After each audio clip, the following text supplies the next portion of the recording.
Good morning. Life is great when you have an amazing marriage. Everything else falls into place when your most important relationship is going well. I want to help you increase happiness, and that's why I've created Motivational Mondays. Let's get motivated with this thought or suggested action. Hi friends. Last week I asked you to ask your spouse the question, what's it like being married to me? Well, what was your response? How did you feel? Were you tempted to jump in and start a conversation or defend yourself or offer your thoughts? Please post your comments on the Facebook group, Your Marriage Matters Podcast, and let's get a conversation going. I'd love to know how you feel and what the reaction was. So today we are continuing along the Sound Relationship House, and I would like to put up the model right now and continue to discuss what it is we're working on this week. Okay, so as you can see, we are in the Manage Conflict section, the 5th section, the second level down from that, Dialogue About Problems. What's really important here, and I hope you understand, is we're not looking to solve the problems, to fix something. We're working on dialogue, on listening, understanding, slowing it down. I think we need to slow our lives down to truly listen.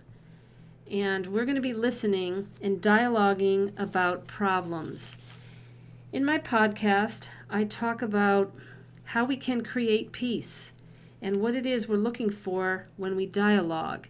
I talk about putting our disagreements into 3 different categories. I'm not going to go into all of the detail. You can go ahead and listen to the Your Marriage Matters podcast episode that was released on April 9th, and you can go ahead and take a quick listen. And these videos here, Motivational Mondays, are a companion to the podcast. This week, what I would like you to do is make a list on paper or in your mind of the problems that have not been solved in your relationship.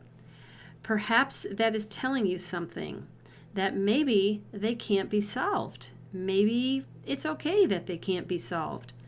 What I'd like you to do as you discuss an issue, pick any one issue that keeps showing up.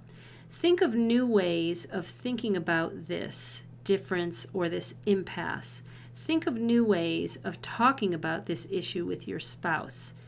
Again, you don't necessarily need to focus on solving the problem, and I don't really want you to focus on solving the problem, but I want you to find an approach that is respectful and understanding of your spouse and the issue. And I'd like to go out on a ledge here and say that what you will find is when you really stop and listen and don't come up with your preconceived ideas of how you want to solve the problem, maybe to get your way, maybe, and I'm not saying this is selfish, but sometimes we think that our perspectives are the better way, and we kind of want to persuade our spouse to be in alignment with our way of thinking. But I really want you to slow down and to listen. And when you can stop and set aside your side of the story and your ideas, maybe, just maybe, you'll hear something, an angle that you haven't been aware of before. So use words such as, oh, I understand, oh, interesting, wow, I hadn't thought about things that way before. So it would be very interesting to slow down and listen and really create a dialogue. When I started doing this with my husband, I found that, yes, it takes more patience and more time, but your eyes get opened, and what used to take us, what felt to me that took a lot of time to discuss, now has become a habit and a pattern, and it doesn't feel like it takes a lot of time, if you can understand that. So slow down, take your time, and just really, really probe or listen to your spouse's point of view. It makes sense to them, and you want it to make sense to you. This is the true sign of love and respect in a relationship. So dialogue about your issues. Make your day great and make your marriage great.